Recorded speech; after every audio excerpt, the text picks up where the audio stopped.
Welcome to Road TV. My name is Matt Reese. I'm the owner of Road to California and your host. Today we are chatting with Emily Taylor, who is a past Road to California vendor and a current Road at Home faculty member. Emily is teaching classes on Friday and Saturday. On Friday, she's teaching F138 Clementine Collage, and on Saturday, she is teaching S127 Woodlands Collage Quilt.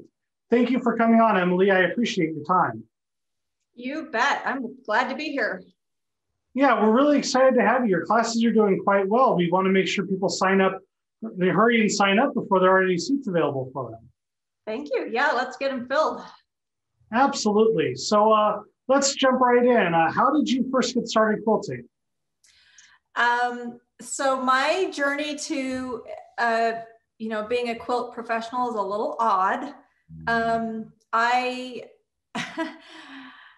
guess the best way to start was I started out as a mural artist when I was in my 20s, and I began that little business knocking door to door in upscale neighborhoods, asking people if they would like a mural painted in their homes. So I did that for many years until I became a mom. I have 3 kids, and when my youngest was about 2 years old, so I stopped doing mural art just because it was too hard to work outside the home raising these 3 little ones. And when my youngest was about 2, I was kind of in that phase where I was trying to figure out, okay, what now? I know there's something else for me to do out there. And I happened to be pushing my son in the stroller, and we walked into a local quilt shop. I live in Utah, and there are some wonderful quilt shops near me. And so I walked into one and it just hit me. And I was like, I want to be in this world. And I set my goal to become a fabric designer. So I would put my kids to bed at night, and I'd stay up really late. I bought myself a computer, learned how to use it, learned how to do the software. And when I had just the very beginning of the skills to do it, I submitted my work to Riley Blake Designs, and I was one of their first designers. So I designed for Riley Blake Designs for many years. And then I transitioned. I went into kind of an entrepreneurship, another venue in the quilt world. I launched a company called patternjam.com. Pattern Jam was awesome. And I think it's still going out there, but I kind of got pushed out of that company. I had the wrong investor involved, and so I lost everything with that. And then a couple of years ago, I wasn't designing anymore. I had lost Pattern Jam, and I kind of was at this point where I had to figure it out again. And I decided, I'm going to go back to, I love fabric, I love the quilt industry, and I love art. And I was very inspired by, Laura Heine, Susan Carlson, Danny Amazonas, some of those people who've produced just stunning, beautiful art quilts. And so I decided, I'm going to give this a try. So that was just late 2017, just 3 years ago, and kind of realized, okay, I think this might work. So I launched my company, Collage Quilter, in 2018, and that's landed me where I am today. So now I'm happily working in my studio at my home and designing and teaching, and I absolutely passionately love what I do. So did you start as more of a traditional quilter once you started designing fabric? Yeah. Well, I had actually never made a quilt prior to becoming a fabric designer, but with my contract, I would get a bolt of fabric, and I thought, well, I guess I better use this fabric. So I started making quilts then, and I realized, what, I love making quilts, but I never used a pattern. I always loved the figuring out. I like the creativity of just figuring it out myself. So yeah, I was a traditional quilter, but I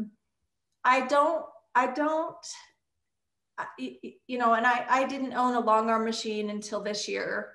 I would always pay by check, but now I feel like I'm fully invested in this because I have a studio, I have a long arm, I do everything. I love it. I love it. It's a great industry.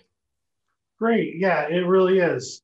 It's a wonderful place to be. So let's describe your quilting space. So you have a long arm. I see a domestic behind you. Yep.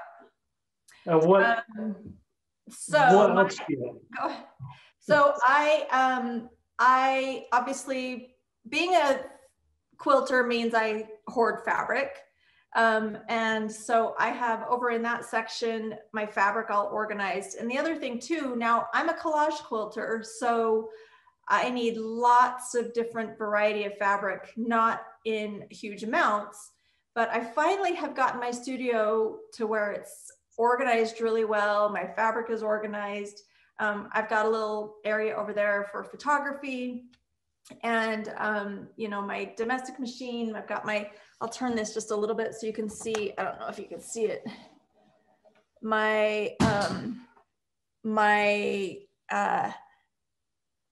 What do I call it?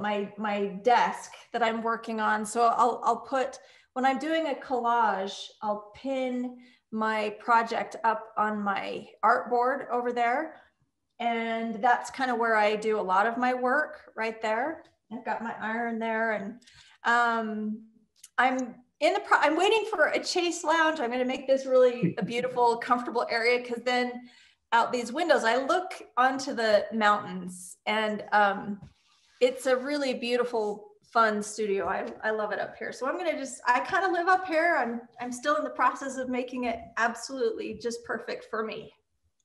Wow. So that sounds great. I love offices with a view. My office there, you sit at my desk, you look out and you see the mountains, the mountains everyone sees when they come to Ontario, the white snow-capped mountains, and it's 75 degrees. I actually look right at those mountains from my desk. It's a wonderful view. Yeah, that's cool. So your technique, is it mostly fusible? How is it that you make your collage quilts? Great question. So I am really into being innovative, and I started out, so most of my so the interesting thing is these two quilts that I'm going to show you, they're both made with slightly different techniques.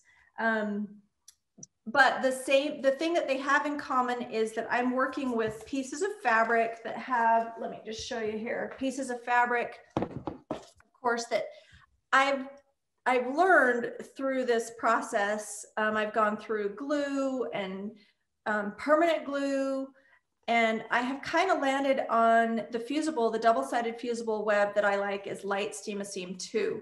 And so all of my projects are going to start out with, you know, these are just my scraps, but what I do is I just cut pieces up, peel them off, and then apply them to the surface that I'm working on. Now, some of my, let me show you this that I've got going on right now.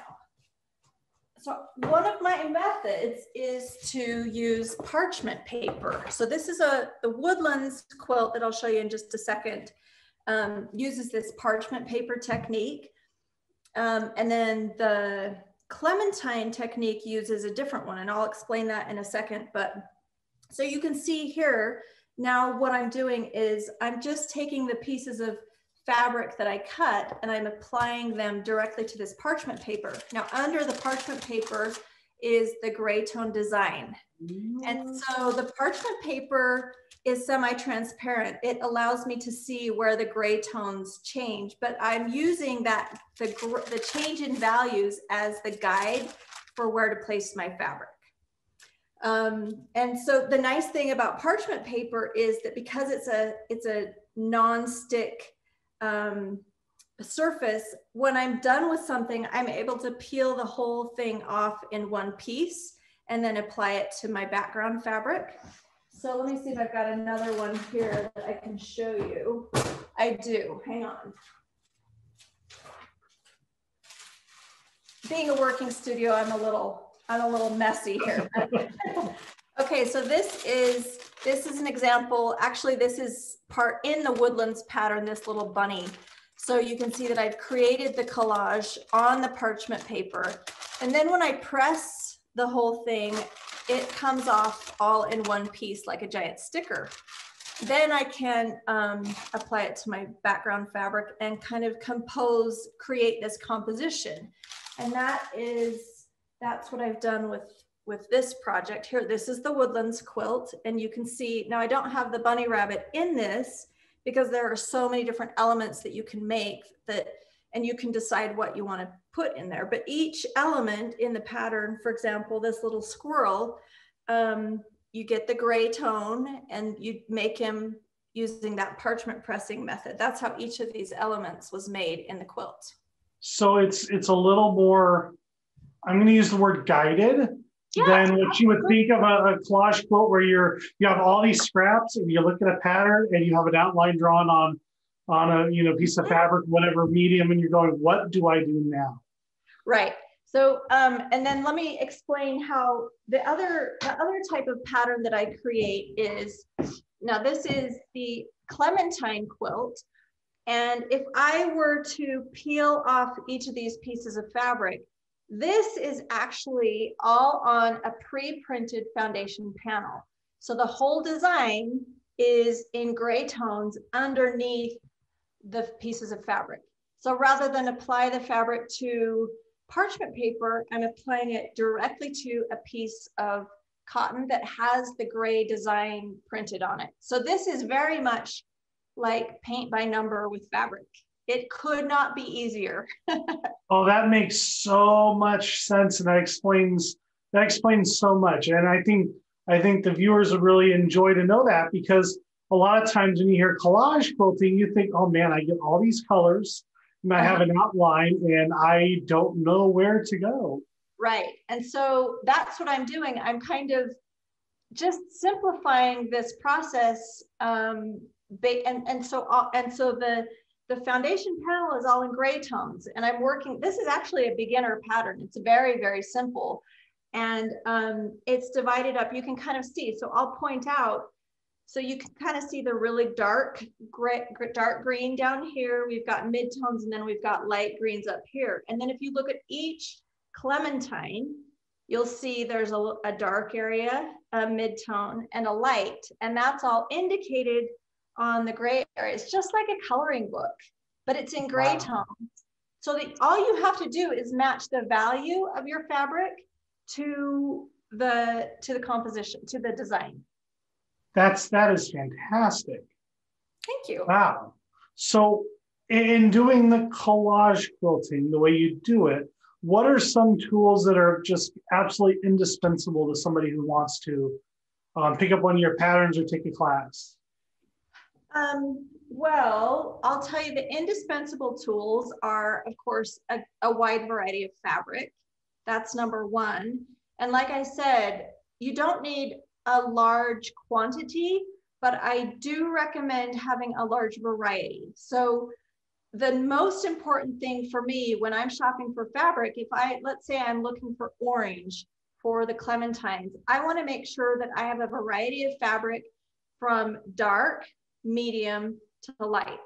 And it doesn't matter if the image that I'm creating is only this big, I still want to have that variety of fabric, because to me, not only is expressing the values in the fabric really important, but it's also to have a good variety of fabric is what makes it very artistic and painterly and fun. It's so fun to be able to use a good variety of fabric. So that's number one. I mean, that's easy, right? And then the other thing that I love my Karen K. Buckley scissors. I've been using this same pair for 2 years, a year and a half, and they're just great scissors. So that's great. The other thing that I really like is I like having my work surface. So what I do is just a piece of 1/4 inch foam core, and I cover it in felt. And the purpose for this, of course, is then I can stick pins in it, but the felt also protects the foam core from the heat. So I also love my little baby irons, my little Clover iron. Let's see if I can grab that real quick. You guys know what I'm talking about, right? So these are the two baby irons that I love. I love that wand iron and this one, and of course my wool pressing mat. And really, I mean, those are the most indispensable things that I have. It's not a big investment.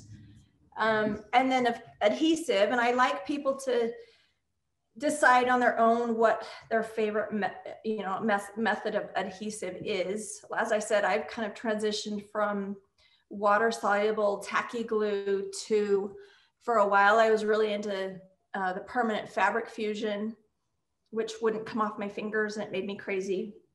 And then I started using the double-sided fusible, and I really like this because it makes each piece repositionable, so that as I'm working, if I'm not happy with something on the quilt, all I have to do is peel it off, and it's really easy that way. So your Grayscale designs, do you design those yourself? I do, yeah. So you draw, so when somebody buys one of your patterns, they're actually getting a design that you've designed, yeah, hand printed, and so it's a true original, yeah, for them to work on. Yep, yep. That's awesome. Thank you. So since we started our COVID lockdowns, what have you been doing?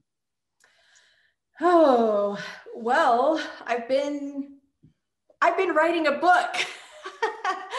So I just finished and launched my second book. Let me see if I can find it somewhere. Actually, I think it's back here. All right, so this pattern behind me, this is the Avian Anthology, and that's in my book. So this book teaches all about this parchment pressing method, and it's got these patterns, and it just talks about kind of my tricks for, what I've learned. So that's what I've been doing while COVID happened. I wrote my second book. That great productive use of time. I've been so productive. So how long have you been teaching in general? And then obviously collage. So as I said, I launched Collage Quilter in 2018, and I began teaching in probably the end of that year. I was busy all last year, and then my schedule is now booked up for 2021. Of course, now I'm doing a lot of teaching online, which has its pros and cons. I'm just grateful for the opportunity to engage with technology. Thank goodness for technology, right? Like we would be out of luck if we didn't have technology. So I'm grateful. Absolutely. I know the one thing both my staff and I have been talking about is how grateful we are to be as young as we are, and to understand all the different technology aspects that we have at our disposal. I know when we sat down with our software developer to play and wrote at home, I had talked to him and he said, Matt, you'd already asked for all this stuff like a year ago, and we're finally getting to it.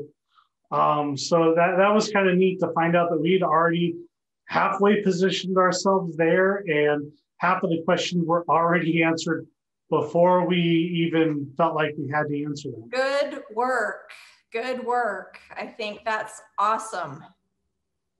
So let's talk. We talked a little bit about Clementine Collage and Woodlands Collage. Is there anything you want to tell the viewers that might really sell them on the class? Yeah. So the one thing that I have learned over the course of creating my collage quilts is that people want to have a little bit more control over the size of the quilt. With my foundation panels, it comes in one size. So, but with the Woodlands quilt, because you're making each element independently, that gives you a lot of control over, you have complete control over the composition and therefore the size of your quilt. So if you end up just wanting to do one small little tiny thing and turn it into one little wall hanging, that's really easy. You can just kind of create your own composition and your own size. So that's really nice. You can, make pillows. It doesn't have to be a quilt. You can make a wall hanging, a pillow, placemats. So I like that, you know, that little cardinal back there that's hanging up on the wall. That was just, it can be done quickly and it makes a great little gift. So that's what I like about it. Great. So what's next? What's next for you? Oh, I'm so excited about what I have up my sleeve. So I I have kind of, like I said, I am always creating and innovating and wanting to push the envelope and experiment and learn new things to make it easier and more beautiful. So one of the things that I incorporated with my most recent pattern, which was that cardinal back there, was I incorporated some silk ribbon embroidery and just some embroidery stitches.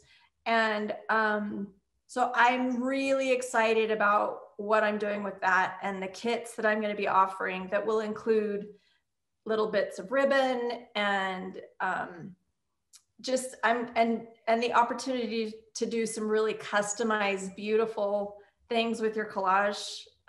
So they become textile, very tactile, because not only now am I going to be using fabric, but I'm super excited to play with some interesting threads and ribbons. I was actually just at a little embroidery place today and I picked up some threads that are velvet made in Italy or Switzerland or something. And I'm like, oh, I can't wait, because I've got it in my head what I'm going to be doing, and I'm going to be offering some more kits.